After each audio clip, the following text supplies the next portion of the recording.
Saint-Cyr est volcanologue. Il parcourt les volcans du monde depuis plus de 40 ans. Il est le seul à emmener des voyageurs néophytes sur des volcans actifs. Ils vont tenter aujourd'hui l'approche du dernier né des volcans du Vanuatu et leur aventure se poursuivra sur le Yasur, un des volcans les plus explosifs de l'archipel.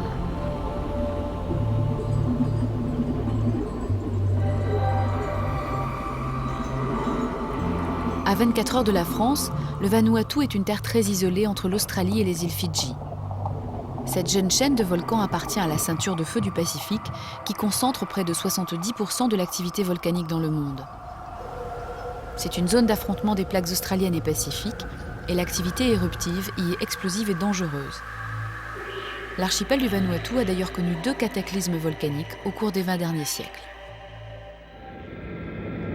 L'île d'Ambae dans le nord est une des 80 îles qui composent l'archipel du Vanuatu. Elle est la partie émergée du plus volumineux des volcans actifs de l'archipel, le Lombenben.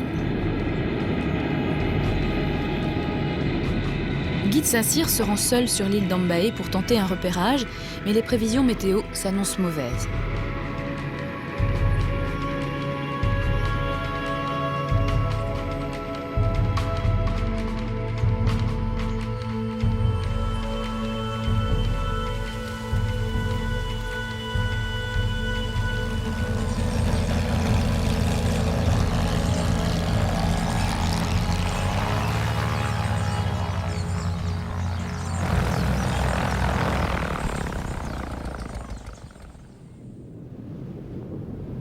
Le Lombenben fait partie des rares volcans dans le monde qui renferment des lacs acides et chauds dans leurs cratères. Il est entré en éruption en novembre 2005. À partir de cette période, 2000 tonnes de cendres retombent presque chaque jour sur l'île et les retombées acides détruisent les cultures d'une douzaine de villages.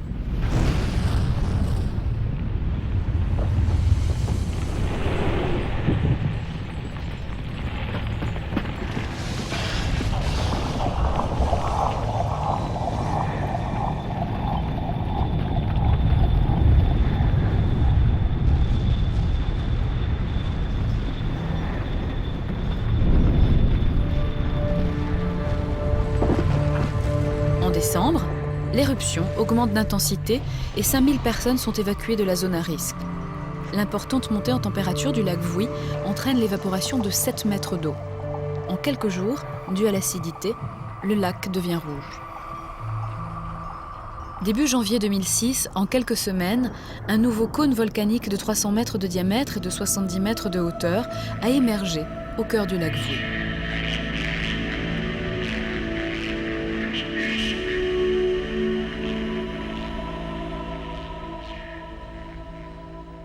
C'est un nouveau volcan, c'est le dernier volcan, enfin le dernier cône actif qui a émergé donc, au Vanuatu. Et j'aimerais bien pouvoir mettre le pied sur ce nouveau volcan, bien sûr. Il faut savoir aussi que ce volcan, c'est quand même le plus volumineux, le plus important de tous les volcans du Vanuatu. Il fait pratiquement 1500 mètres, 1496 mètres exactement d'altitude, mais sa hauteur, c'est plus de 4000 mètres par rapport au fond du Pacifique. Donc c'est un gros, c'est un géant, c'est un méchant.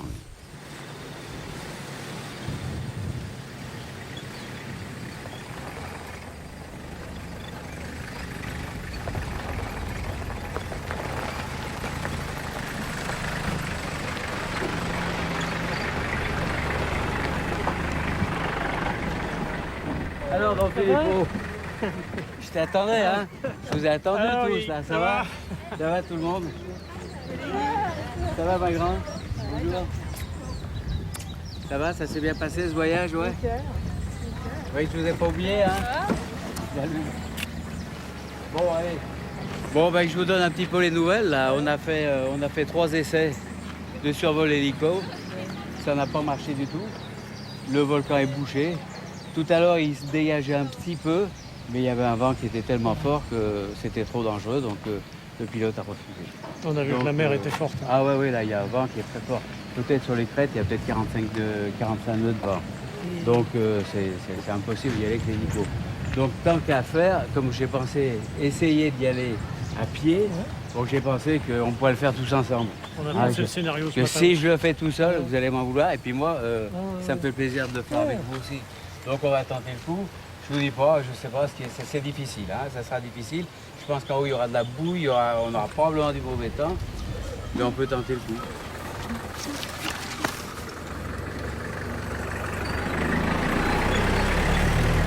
Ils partent rejoindre Ambanga, le village le plus proche du volcan, à 3 heures de route, où ils seront logés chez l'institutrice.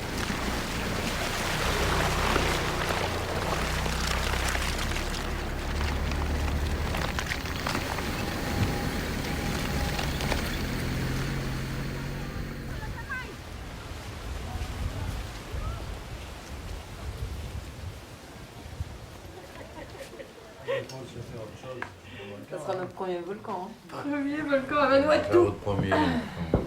Non, sans Vanuatu. Ah ouais. On commence pas par le volcan le plus facile, c'est évident. Mais certainement le plus intéressant. Parce que rarement visité. Très peu de monde ici, ouais. Parce que le lac de Lave. Très peu de monde, bah déjà il fait pas beau temps souvent, que vous le lac l'avez pu de- déjà de observer. Hein.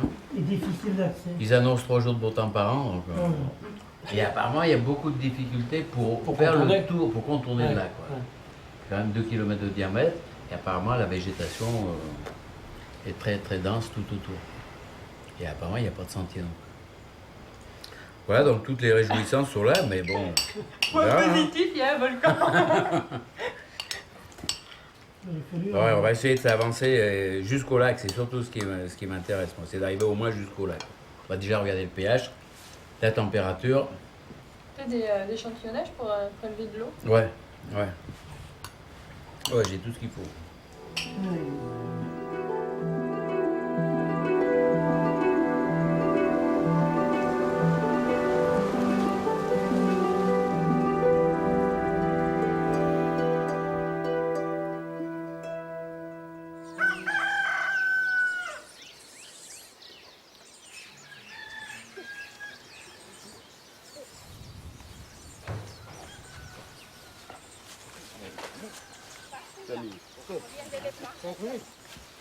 Au nom de tout le groupe, je voudrais te remercier pour ta gentillesse, pour ton hospitalité, pour ton bon repas hier.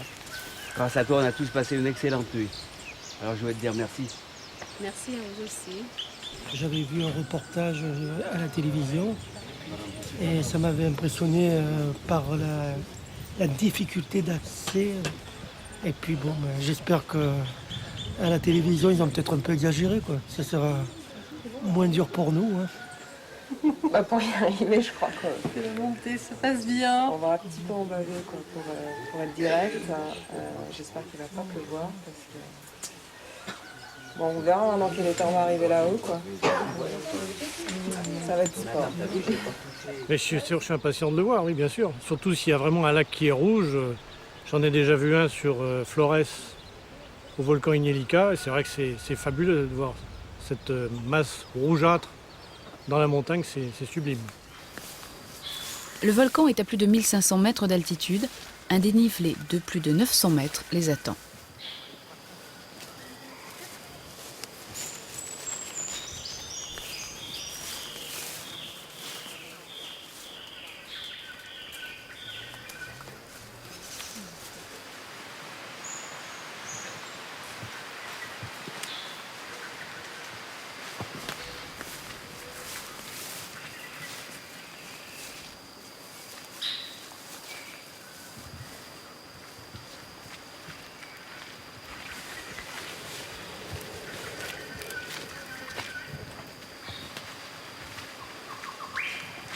Il marche à présent depuis près de 7 heures sur un terrain particulièrement difficile. Bon, bah, écoutez, je peux vous dire qu'on est monté de 663 mètres depuis le début. On est actuellement à l'altitude de 1171 mètres. Et il nous reste 300, on va dire 370 mètres à faire à peu près. Et le kilomètre? On a fait 4 km 6. C'est pas beaucoup, hein. Tu vois, on n'avance pas vite là. Hein. On marche, ça va, il fait pas froid, mais là... Si le moral des troupes continue de chuter, tu prévois quoi? Alors, ce qui m'emmerde, c'est qu'il n'est pas sûr qu'on pourra voir le lac. Ce que je voudrais, c'est voir le lac, tu vois. On fasse ça sous la pluie, c'est pas grave. Manger aussi, pas parce lourd, ça que passe pas. t'as mangé ton Non, sandwich? C'est quoi ça? Attends, j'ai La encore figue. deux lourds. Ouais, merci.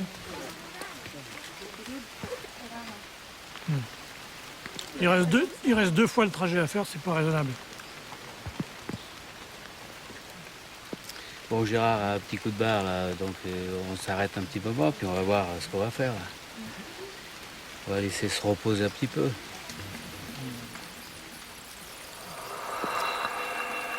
Gérard fera demi-tour. Le groupe continuera 4 heures encore, avant de rebrousser chemin.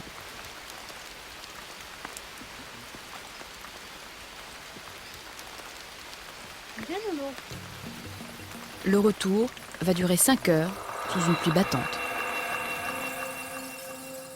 On a fait l'aller-retour pour rien. Et ça, vraiment, je ne l'accepte pas. Les volcans, quelquefois, c'est difficile. Les volcans, ils font ce qu'ils veulent. Les volcans, il faut s'adapter.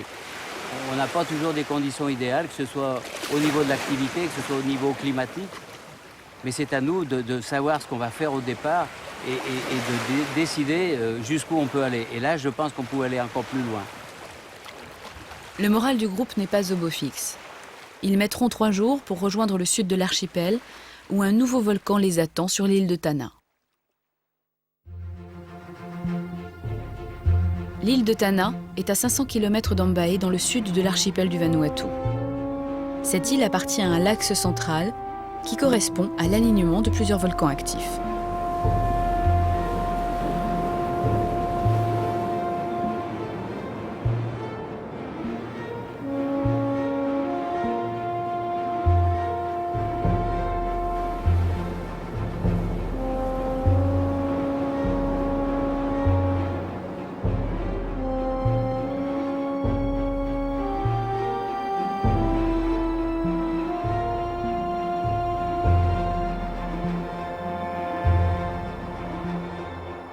L'île de Tanna est formée par les dépôts d'un grand volcan éteint depuis 100 000 ans. Le Yasour est le plus récent et le seul cône actif de l'île, situé dans la partie sud-est.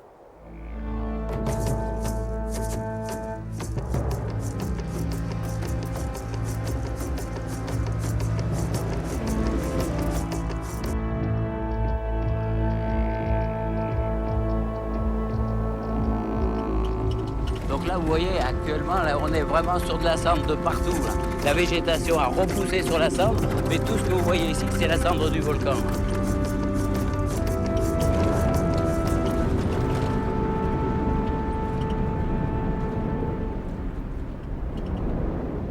Regarde le panache qui monte, là. Tu le vois, le panache qui monte, là? Regarde-le bien, là. Voilà.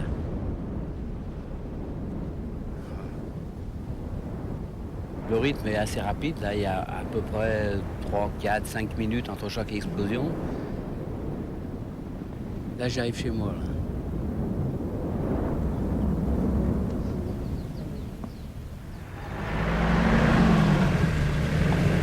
Les périodes de forte activité du Yasour se situent à intervalles de 24 à 30 mois.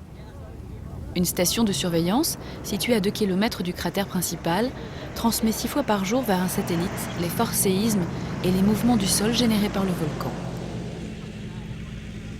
Et ce cône, regardez, il a une allure presque parfaite, là. À la base, il a un diamètre de 3 km.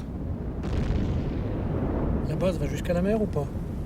La base, oui, c'est la base descend jusqu'à la mer, bien sûr. C'est un petit cône volcanique, mais très violent, très puissant et redoutable ici. Redoutable, parce qu'il peut avoir vraiment des éruptions cataclysmiques. Petit mais costaud. Petit mais costaud, ouais. Et c'est en état d'alerte numéro 2? Actuellement, c'est un état d'alerte numéro 2. Ça veut dire qu'il y a des bombes qui sortent des crêtes que vous voyez ici. Tu peux faire le tour complet de... Oui, on peut faire le tour complet, mais on verra tout à l'heure hein, si c'est possible ou pas. Parce que compte tenu de ce que j'entends, ça doit quand même bien canarder là-haut. Il n'y a que le bruit, c'est déjà... Ça met en appétit, mais je sais que ça va être puissance 10 là-haut, alors forcément, je bouillonne.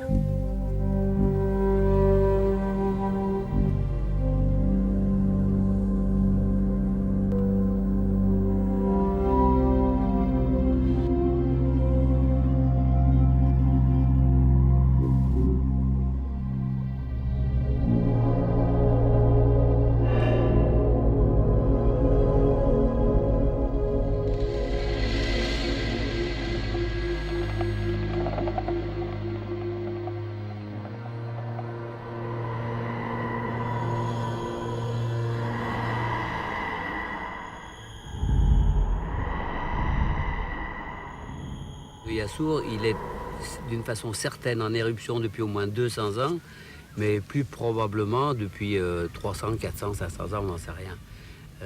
Là, il a été découvert par Cook en 1774 et on le surveille que depuis cette période-là.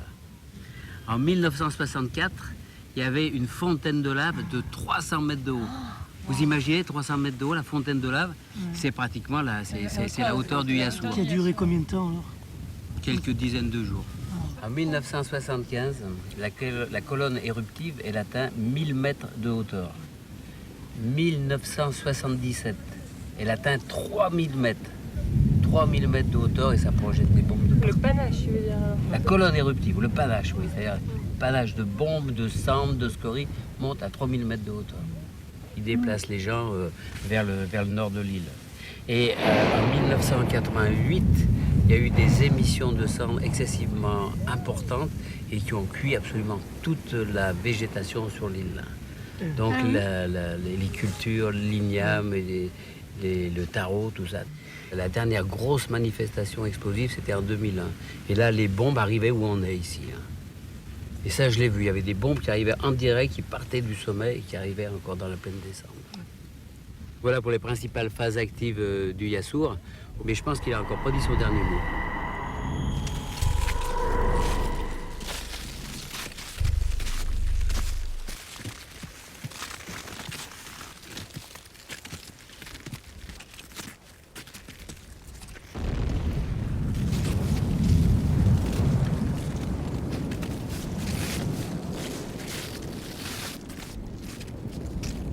Bon, allez, à partir d'ici, on va mettre les casques.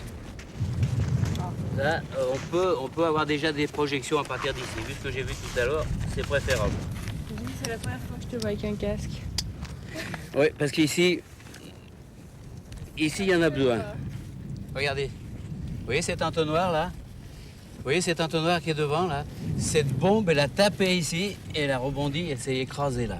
Donc ici, c'est une zone qui est quand même assez craignos. Je pense pas qu'on va y rester bien longtemps. Donc chaque fois qu'il y a une explosion, vous regardez toujours en l'air. Et si vous avez l'impression qu'il y a des blocs qui arrivent sur vous, vous ne bougez pas.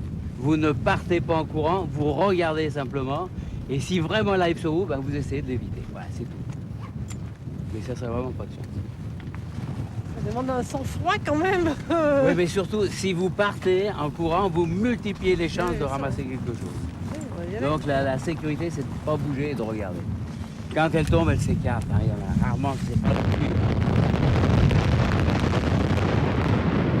Il y a beaucoup de bruit et on voit pas. Voilà, on les voit ici. Là. Ah, ça va, j'essaie de savoir si je vais pouvoir maîtriser quand je vais avoir une bombe au-dessus de ma tête, mais on va essayer. Vous laissez toujours entre vous au moins 3 mètres d'intervalle, 3 mètres de distance, de façon à pouvoir bouger ou d'un côté ou de l'autre. Ne vous collez pas les uns aux autres. 2-3 mètres, c'est bien. Donc apparemment, des blocs peuvent arriver à 200 mètres secondes.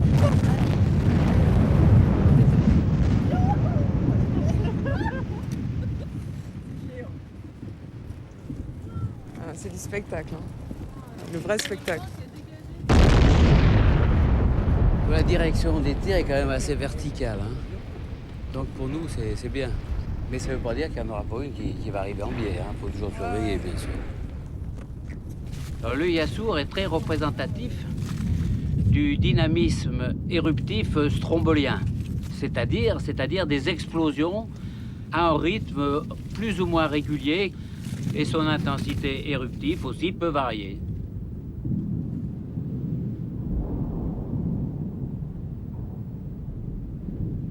Tant qu'il est pas trop loin, je suis pas trop inquiète. Il explique très bien les consignes de sécurité, mais tant qu'à faire. Visiblement, lui, il a la chance, comme il dit, donc autant rester pas trop loin, quoi.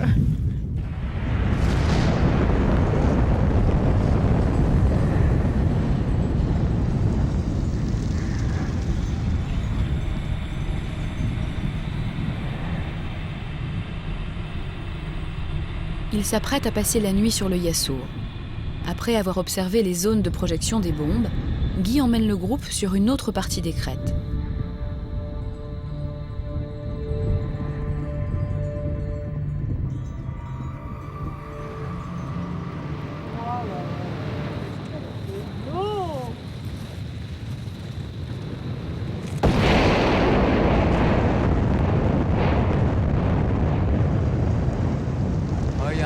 bien en l'air, hein, regardez.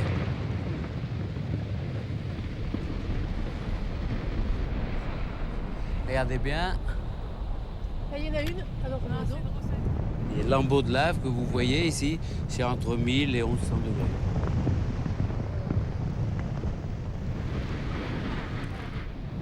Tu vois, il y a des blocs énormes en bas, tu vois là, ces blocs rouges là, sur la terrasse. Et c'est des blocs de 60-80 kilos, ça. Hein. Ouais.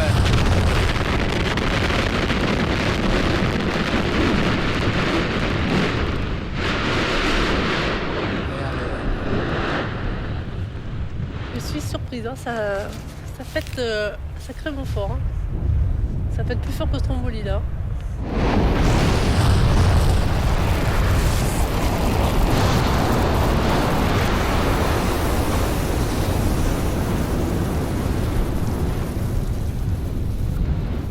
Qu'est-ce qui fait qu'il est régulier comme ça? Tu sais, on ne peut pas dire qu'il soit régulier. Hein. Là, tu vois, en ce moment, toutes les minutes à peu près, il y a une explosion.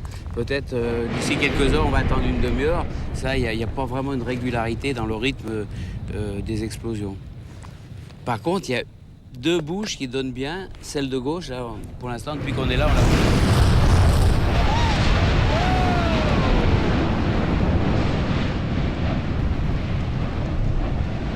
fait. Extraordinaire. Là, on voit bien les deux bouches là, qui sont en contact direct avec le réservoir magmatique. Ces bouches, elles peuvent naître et mourir en quelques jours, voire en quelques semaines. Alors, chaque fois que vous voyez une explosion comme ça, en fait, c'est des bulles qui montent à l'intérieur du conduit éruptif.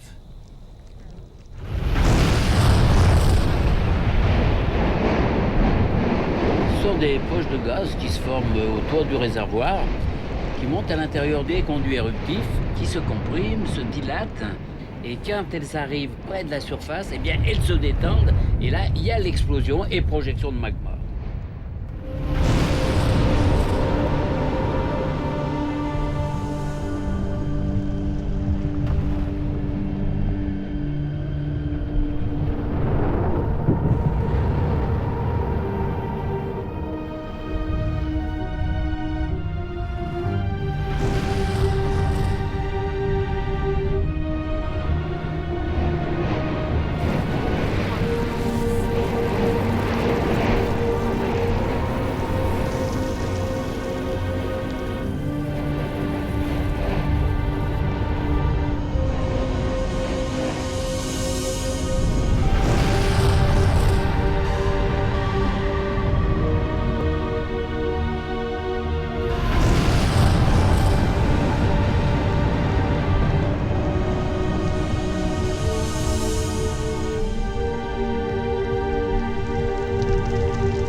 J'aime entendre ce bruit de bombes qui retombent comme ça. Ça, c'est un plaisir pour moi. Là, je suis vraiment bien. Là.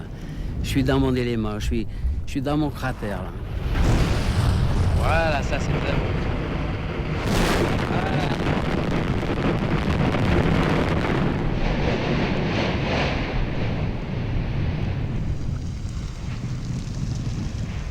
Comme beaucoup de gens qui s'intéressent au volcan, moi aussi j'ai débuté en voyant une belle activité explosive au Stromboli. Et depuis 1958, toute ma vie, je l'ai passée sur les volcans.